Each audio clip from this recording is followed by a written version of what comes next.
All right, everybody. So 7 months ago, we sit down, Kris Davis. You saw it in a previous video, and you were just kind of starting out. And now here, you've gone the whole summer. The season's coming to an end, and you spent the whole summer at the farmer's market testing out various things. We've had lots of conversations. So this is us getting a chance to get caught up on the town. So let's see how it's going. All right, cool, man.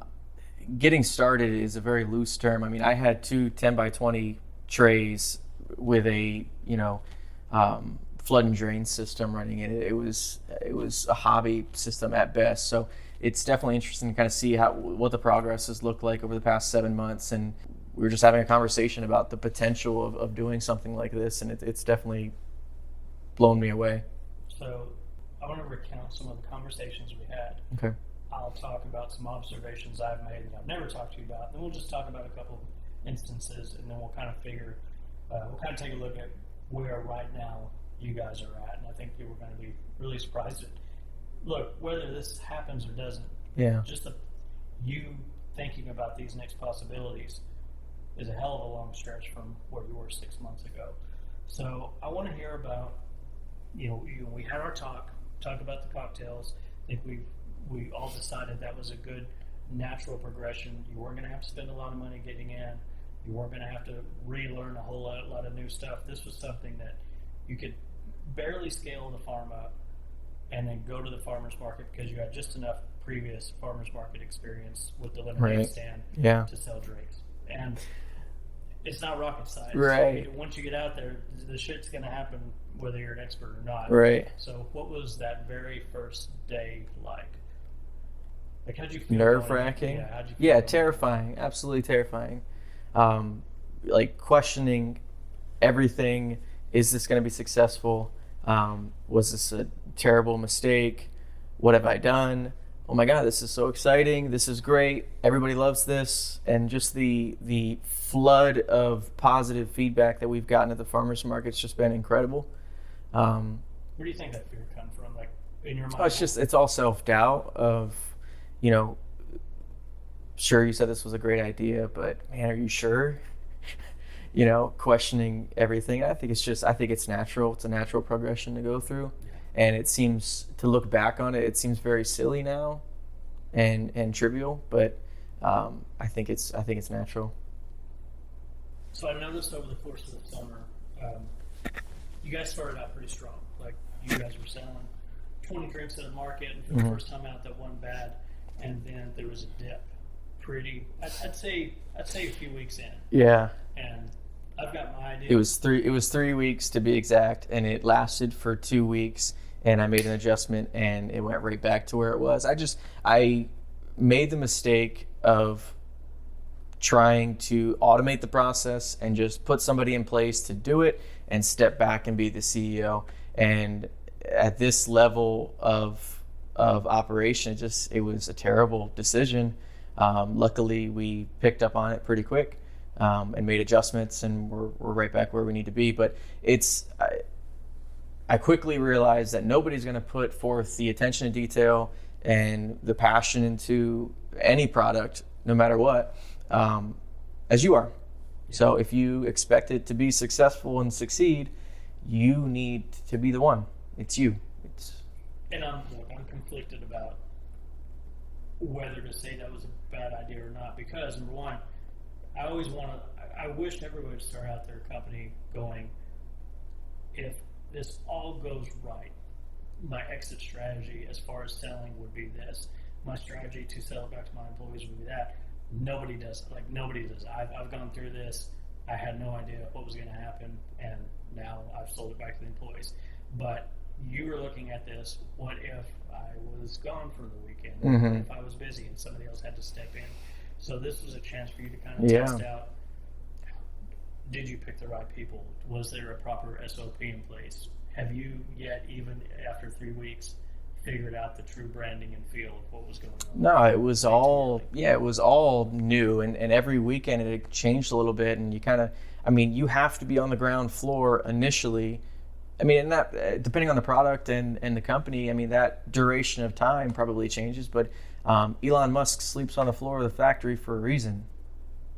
if you're passionate about it being successful, it has to be you. You have to see it get to that point.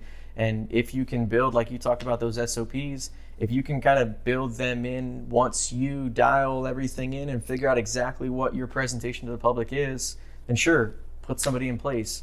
Finding the right person is just as important. Or getting help to help you as you're still in place before you just throw them out to the wolves. Yeah.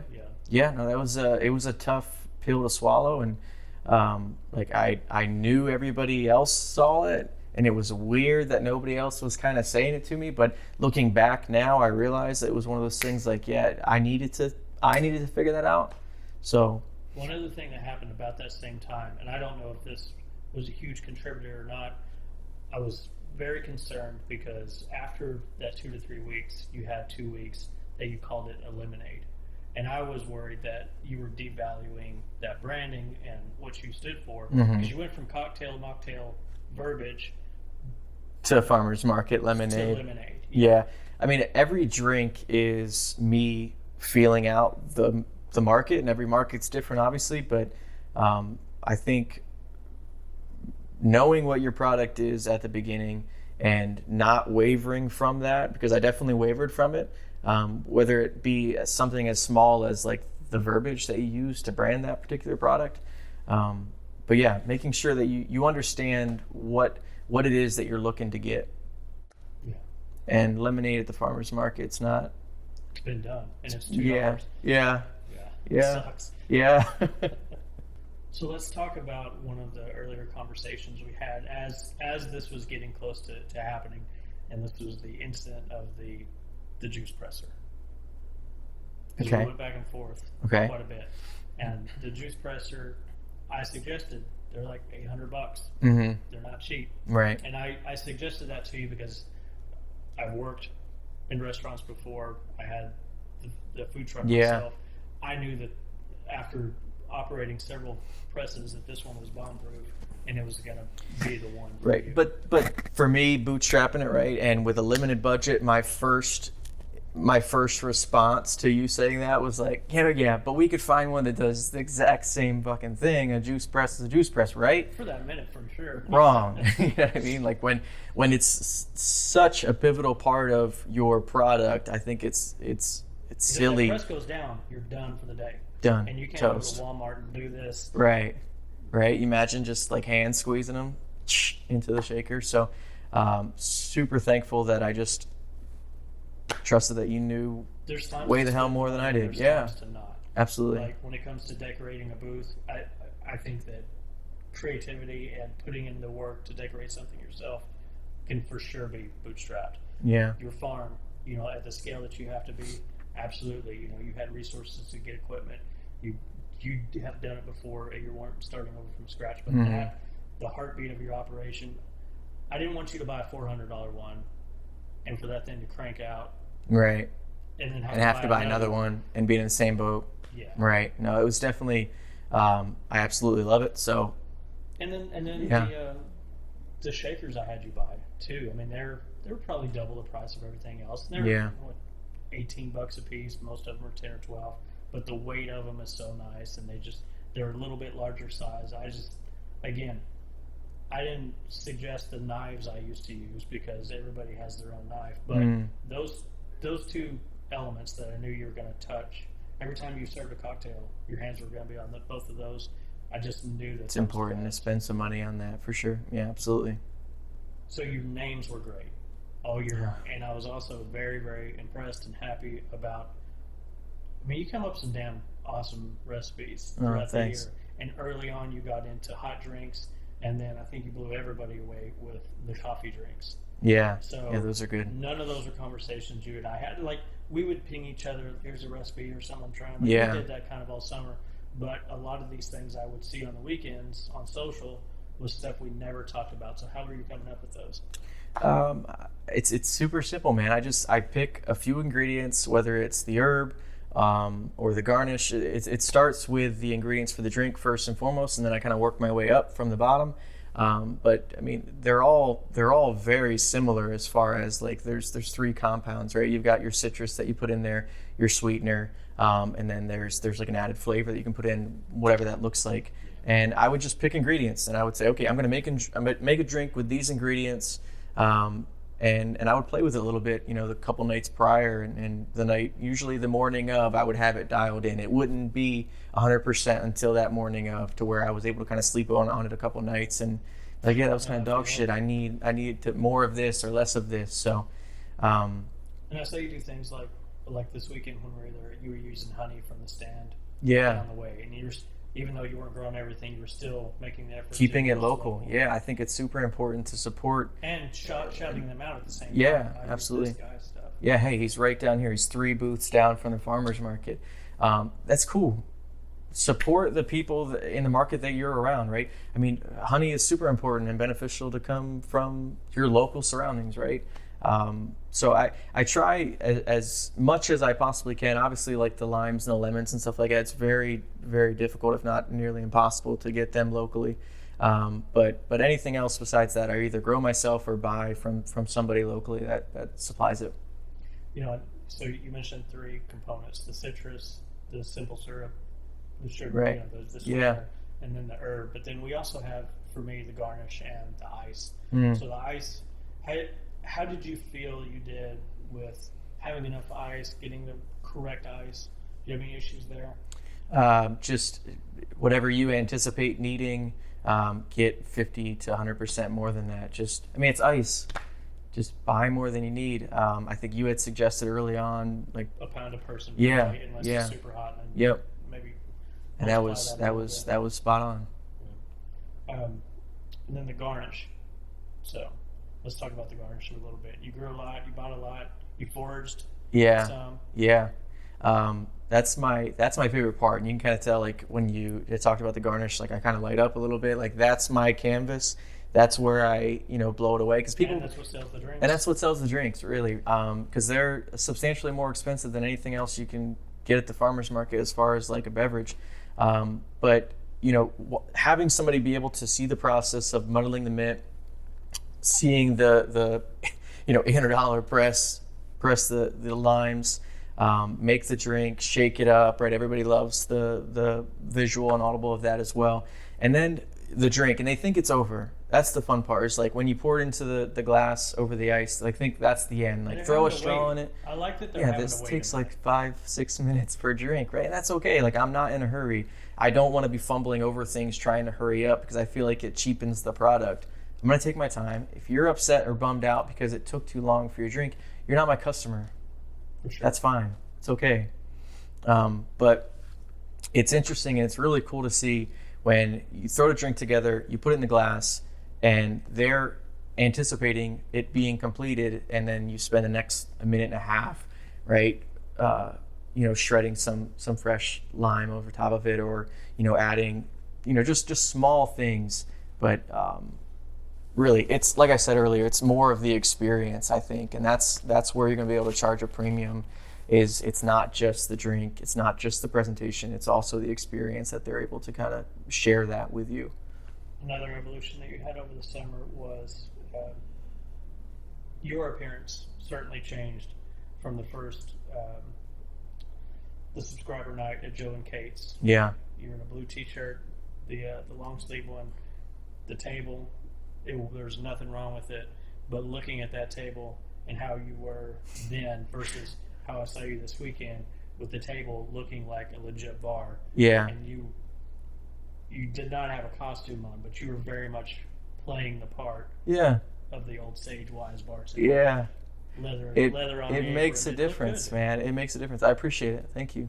No, I mean, it's everything's been an evolution of learning, and a lot of the lessons I recognized early, but I refused to accept them, because I'm like, what difference does it make? Like, if I have a hat on or I don't have a hat on, or I have a long sleeve or a collared shirt versus a non-collared shirt. It's the farmer's market. It's the farmer's market. But presentation, I mean, it all comes together. Market item. Yeah. But you look like you're from the farmer's market. It's a misalignment of that market where you should be in the market. And adding that value to your product. I mean, presentation is everything, and first impressions are important.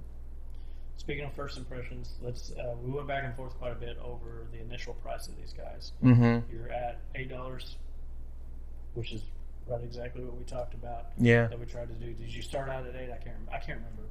We've set it at 8, and it's been at 8 since day one. And how do you feel about it?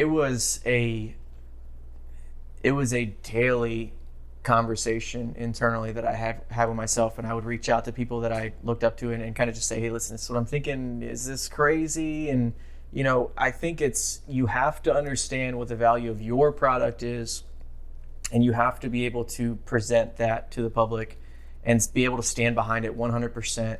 This is worth this much, and this is why. And just be 100% confident that your product has enough value for that. And I think as farmers, because we tend to be very handy people that likes to save a dollar, and we're a frugal bunch, right? Yeah. So I see a lot of people internalizing their own, this is what I know this tomato cost me. Yeah. How can I charge more, even though they're in business to charge more to stay in business? Yeah. So imprinting your own belief and value system on something, doesn't matter if you would have paid that or not. That's what you need to make that money. Right. Yeah, I think it's natural. It's a natural tendency for a lot of people to want to be fair and not feel like they're ripping anybody off. But I kind of tie that back to my previous statement of just understanding the value of your product. And if you're giving more value than you're receiving, I mean, you can't go wrong. I really believe that you can't go wrong. Now, if your product's dog shit and you're charging a premium for it, you gotta deliver. You gotta deliver. You have to. So I think it's definitely held me to a certain standard as well, knowing that I'm charging a premium for a product and not phoning it in. Yeah, I love that. I love phoning it in. I love that phrase. So I mean, yeah, it's if people come to your show, and they've bought your album and they're coming to see you, right? It's got to be great. Yeah, 100%.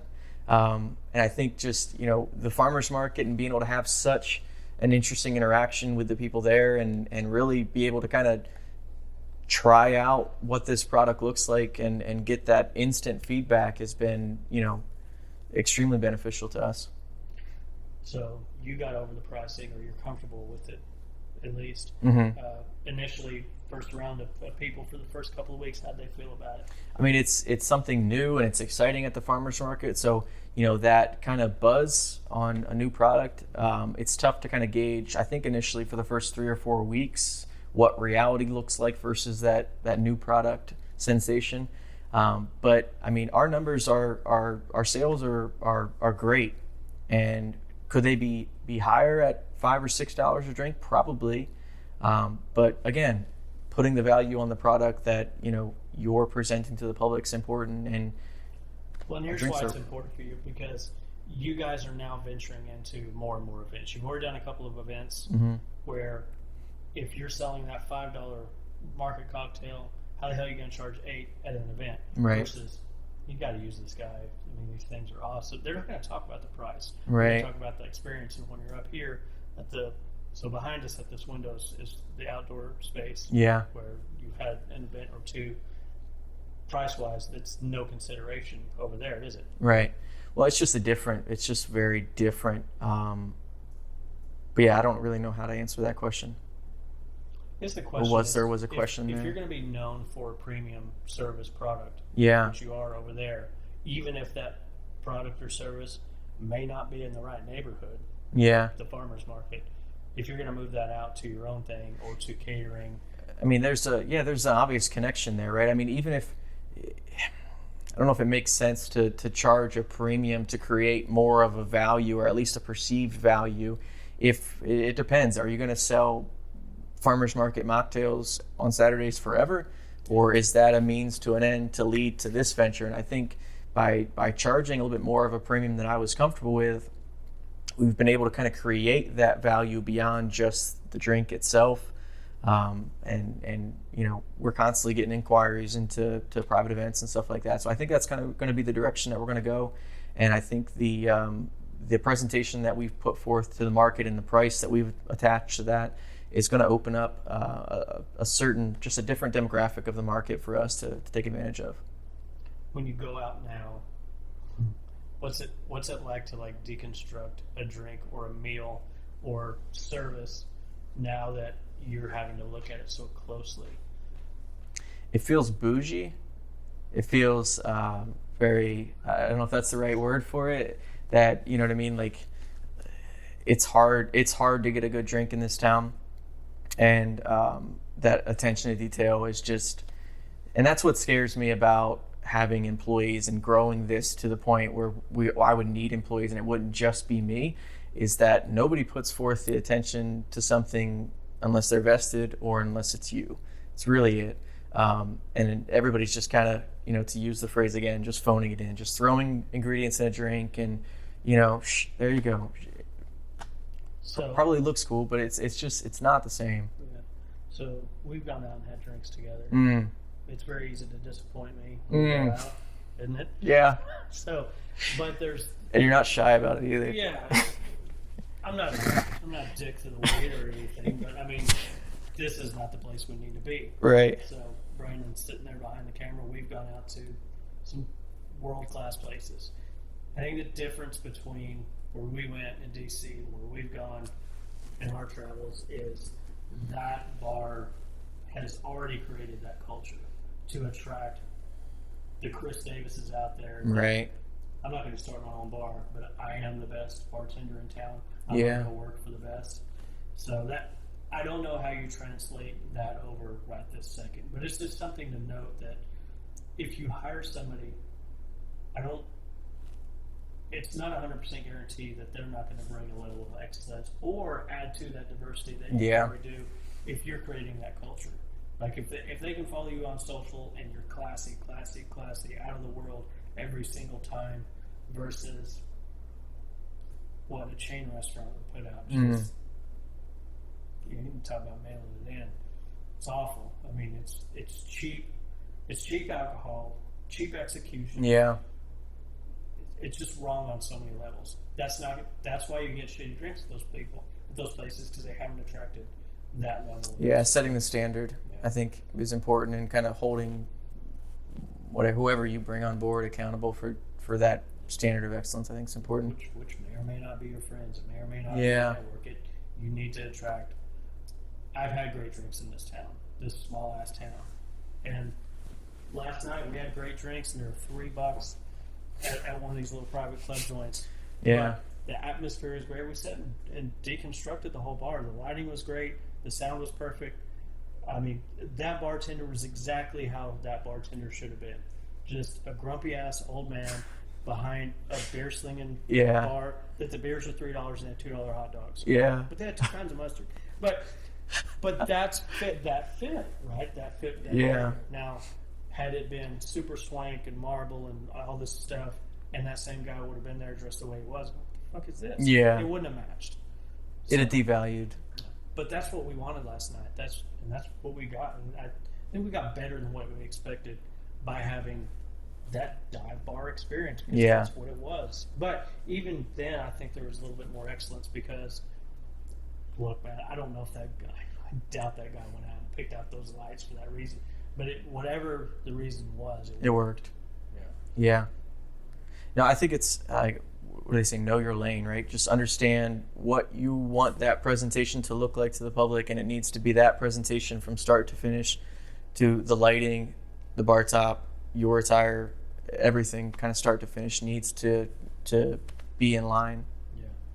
So before off camera, we were talking, and you expressed that maybe there's a little imposter syndrome going on about sitting here and proclaiming to be an expert, but looking back now at some of those early, I'm nervous going to the market.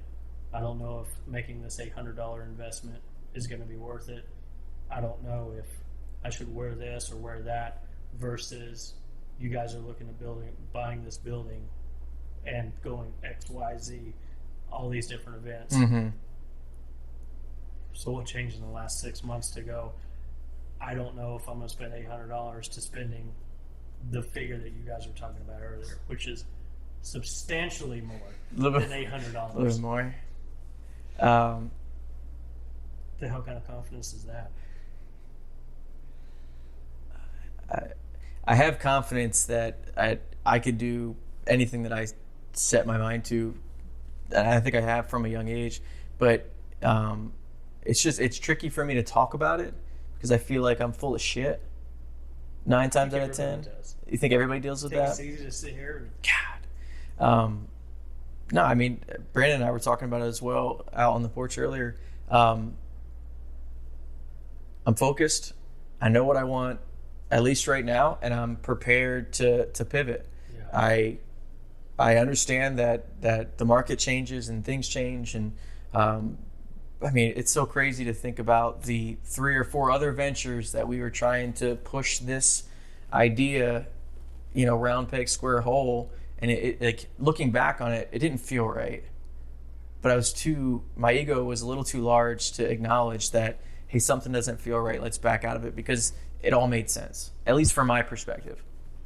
But, things happen for a reason, however you want to look at it. But focusing on what you want, how you want to get there, what you need to do in order to get there, and just come at it from a very selfless perspective of just, I'm willing to put in the work, let's go. And be open to where that path kind of takes you, not so steadfast and firm that it has to be this and then that.